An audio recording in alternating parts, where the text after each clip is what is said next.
man 27 metai, mokiausi techninę, buvau pameistriu, dirbu Litkargos. Atėjau mokytis orlaivio aptarnavimo specialisto, nes dalis mano svajonės, kada nors ateityje tapti pilotu.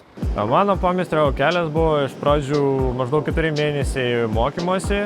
Pradėjau dirbti krovinių bagažo tvarkytoju, dabar esu beveik pasiekęs pačią aukščiausią kategoriją prieš pamainos vadovą.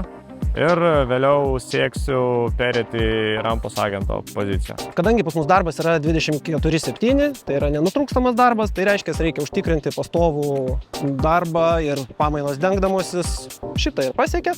Skrenda lėktuvas, negali sakyti, kad čia palauk, tuoj pabaigsim su šituo, tada tai aptarnausim. Tai mes ir visą pamainą ir lakstom, žmonių kiekiu bandom užtikrinti, kad kiekvienas lėktuvas gautų po vieną rampos agentą bent jau. Tarp kitko, net, ar draugam, ar giminėms sako, ką tu ten veiki? Tai lengviausia paaiškinti, pagaliukais majoju. Tai taip, tai yra viena mažytė dalis mūsų darbo, į kurį eina, nes lėktuvas, kaip ir sakau, jisai atvykęs į mūsų rankytės, jau tenai jau kaip pakliūna, tai jau mes su juo viską darom tada.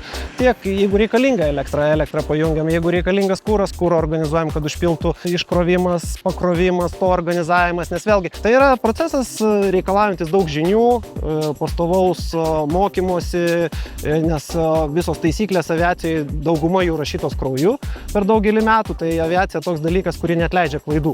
Mes darbą Litkargos kartais lyginame su Formulė 1 lenktynėmis, nes turbūt geriausias palyginimas yra aviakompanijų, kurių skrydžio aptarnavimas trunka 25 minutes. Visi turim dirbti kaip vieninga komanda ir viskas yra paskaičiuota minučių, kartais galbūt net sekundžių tikslumo. Turime stiprią mokymų bazę, turime mokymų instruktorius, turime mentorius, kurie naujai atėjusiam pameistriui tikrai padeda įsilieti į kolektyvą ir kuo greičiau perprasti procesus, matydami Danieliaus užsidegimą, norą, kai jis, būdamas pameistriu, visko klausia, viskuo domisi.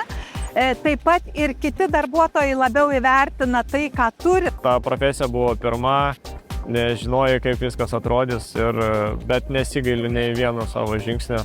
Daniel atvejis pameistrio yra unikalus, kadangi tai buvo nauda turbūt ne tik tai jam, kad dar besimokydamas mokymo įstaigoje galėjo pradėti dirbti ir susipažinti su aviacija iš arti, kaip mes sakome, žinot, pasimatuoji tą aviacijos rūbą ir jisai galbūt lieka visam gyvenimui. Tai aš manau, kad Danieliui taip ir nutiko. Aš manau, kad jo, čia galima pasiekti savo svajonės, nes tu esi viduj, supranti, kaip vyksta viskas aviacijai ir tiesiog gyveni aviacijos pasauliu.